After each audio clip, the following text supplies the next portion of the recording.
샘터 가족 여러분, 안녕하십니까? 샘터지기 김덕계 목사입니다. 오늘은 창세기 41장 1절에서 16절을 본문으로 말씀을 나누겠습니다. 오늘 본문 말씀은 애굽 왕이 꿈을 꾸는 꿈의 내용과 그리고 그 꿈을 해석하기 위해서 요셉이 불려가는 장면입니다. 41장 1절에 보면 만 2년 후에, 만 2년 후란 말은 요셉이 감옥에 갇힌 시점을 기준으로 한 만 2년 후입니다. 바로가 꿈을 꾼즉 자기가 하숫가에 섰는데 보니 아름답고 살진 7 암소가 하수에서 올라와 갈밭에 뜯어먹고 3절 말씀, 그 뒤에 또 흉악하고 파리한 다른 7 암소가 하수에서 올라와 그 소와 함께 하숫가에 섰더니 4절, 그 흉악하고 파리한 소가 그 아름답고 살진 7 소를 먹은지라 바로가 곧 깨었더라. 그리고 5절 말씀에 보면 바로가 또 꿈을 꿉니다.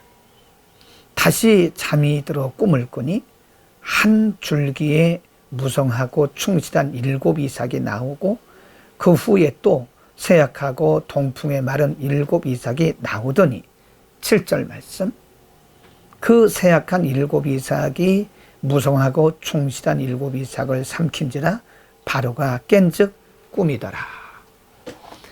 그 꿈을 꾼 애굽 왕은 매우 심란하고 번민하게 됩니다.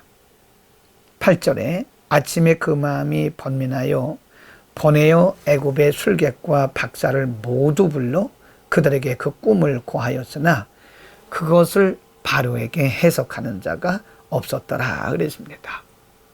여러분, 그 당시 애굽에는 유명한 그리고 능력 있는 박사들과 술객들이 많았습니다.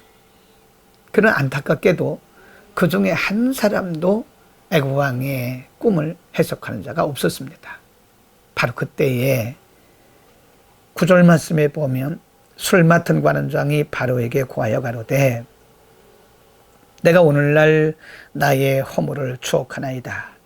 10절, 바로께서 종들에게 놓아사 나와 또 굽는 관원장을 시위대장의 집에 가두셨을 때에 나와 그가 하룻밤에 꿈을 꾼즉 각기 징조가 있는 꿈이라.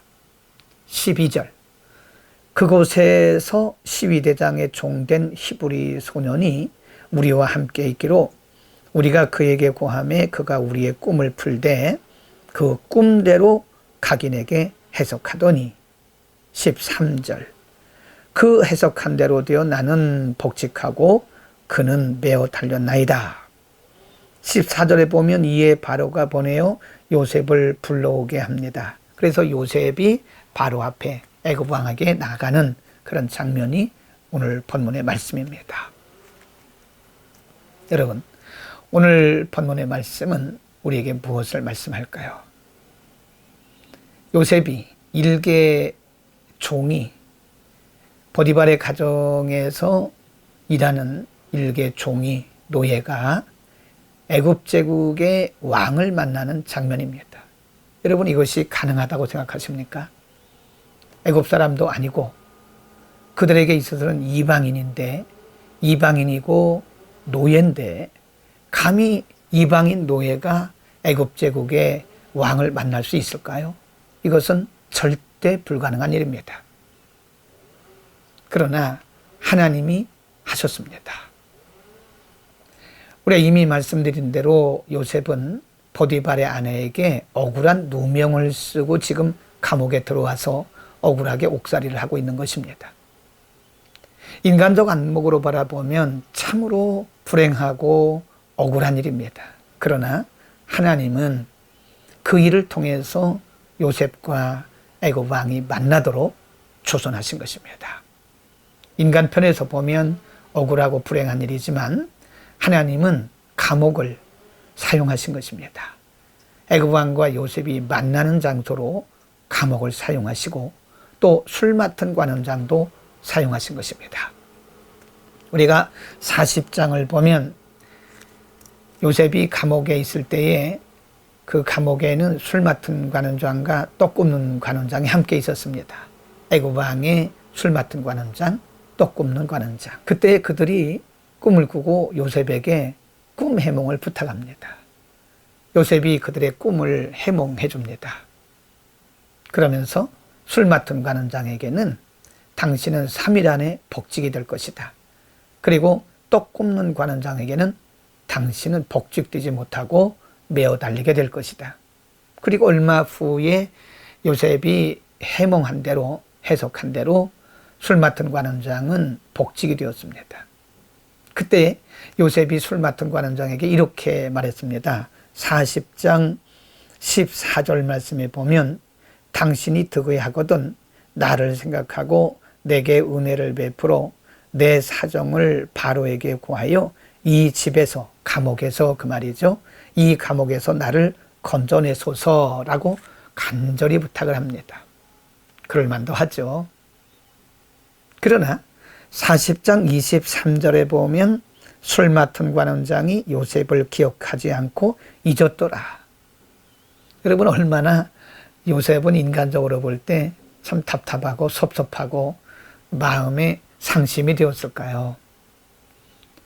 요셉이 특별히 부탁한 건데 당신이 복직되거든 나를 기억해서 왕에게 말 좀 해서 내가 이 감옥에서 나갈 수 있게 해달라고 부탁을 했는데 의외로 술 맡은 관원장은 까맣게 새까맣게 그 사실을 잊었던 것입니다. 그러나 지금 그때 말이 기억이 난 것입니다. 그러니까 하나님께서 하시는 일들을 보면 때로는 잊어버리게 하시고요. 때로는 기억하게 하십니다. 잊어버리는 것도 하나님이 하시는 것이고 또 기억나게 하시는 것도 하나님이 하시는 것입니다. 우리가 인간적으로 섭섭해할 거 없습니다. 인간적으로 낙심할 거 없습니다. 우리 인간적으로 상심할 거 없어요. 하나님이 하시는 겁니다. 인간적으로 보면 참 억울한 누명을 쓰고 요셉이 감옥에 있지만 그것은 감옥은 하나님의 역사의 장소였습니다. 하나님께서 요셉과 애굽 왕이 만나도록 주선하기 위해서 감옥으로 데려오신 것입니다. 하나님의 장소, 하나님의 역사의 장소, 감옥. 그러나 인간적으로 볼 때는 참으로 억울한 장소죠. 우리는 모든 일들을 하나님의 관점으로 봐야 됩니다. 이 세상에는 우연이 없습니다. 그리고 술 맡은 관원장이 요셉을 잊었던 때, 그리고 생각났던 때를 잘 우리가 주목해야 됩니다. 인간적으로 보면 섭섭하지만 그때는 하나님이 잊게 하실 때고요. 또 지금은 하나님이 기억나게 하신 것입니다. 시간과 모든 일들이 하나님의 섭리 가운데에서 운행되고 있다는 사실을 믿는다면 우리는 인간적으로 바라보면서 섭섭해하거나 인간적으로 낙심하거나 상심할 거 없습니다.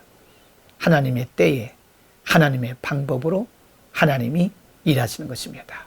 기도하겠습니다. 거룩하신 아버지, 우리의 눈을 열어 하나님의 역사하시는 손길을 보게 하옵소서.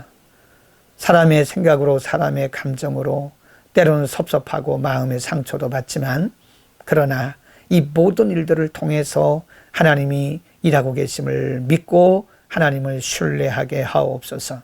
하나님의 때에 하나님의 방법으로 하나님이 일하고 계심을 믿고 하나님을 절대적으로 신뢰하면서 오늘도 그리고 날마다 승리하는 우리 모두가 되게 하여 주옵소서. 예수 그리스도의 이름으로 기도드립니다. 아멘.